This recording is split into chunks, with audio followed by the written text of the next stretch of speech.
Benarkah penemu bahasa Indonesia adalah misionaris Kristen William Tyndale 1494–1536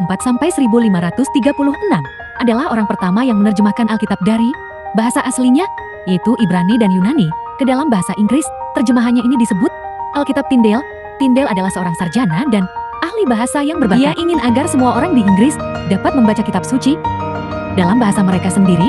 Tyndale menerjemahkan seluruh Perjanjian Baru dan sebagian dari Perjanjian Lama. Alkitab Tyndale merupakan terjemahan Alkitab bahasa Inggris pertama yang diproduksi secara massal.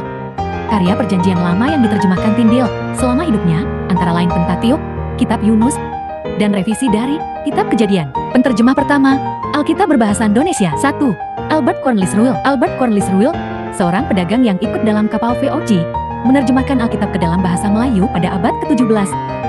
Ia menerjemahkan Injil Matius pada tahun 1629 dan Injil Markus pada tahun ke-1638. 2. Daniel Brurius. Daniel Bruries, lahir di Belanda, ke-1625 meninggal di Ternate, 1673, pada umur 48 tahun.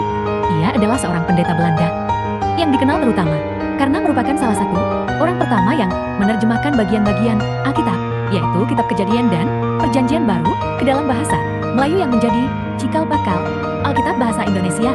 Cetakan Alkitab pertamanya dicetak di Batavia tahun ke-1668. 3. Melchior Lejdieker. Melchior Lejdieker, lahir di Amsterdam, Belanda, 1645.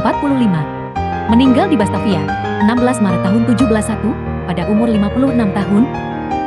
Adalah seorang pendeta, dokter, dan penerjemah Alkitab asal Belanda. Ia belajar teologi dan ilmu kedokteran, kemudian menjadi pendeta di Belanda pada tahun 1675 sampai 1678. Dan sesudah itu ke Indonesia sebagai pendeta tentara, melayani sebagai pendeta di Batavia Tugu 1678 sampai 1701. Berjalannya perkembangan bahasa di Indonesia, Lembaga Alkitab Indonesia LAI menerbitkan Alkitab terjemahan baru pada tahun ke-1974. Diikuti Lembaga Biblika Indonesia LAI dan Lembaga Biblika Indonesia telah bekerja sama sejak tahun 1970-an untuk menghasilkan satu versi Alkitab berbahasa Indonesia yang sama. LAI juga terus memperbarui terjemahannya agar menyesuaikan dengan perkembangan bahasa Indonesia. Perlu diketahui, ejaan bahasa Indonesia yang digunakan pertama kali adalah ejaan Van of Wijsen yang disusun oleh Carus Adriaan Van of Wijsen pada tahun ke-1901. Ejaan ini digunakan pada masa kolonialisme Belanda. Baru pada tahun 1920-an, Muhammad Tabrani Surjawid Jitro mengusulkan bahasa Indonesia sebagai bahasa persatuan pada Kongres Pemuda Gagasannya diterima pada Kongres Pemuda kedua pada tahun 1928.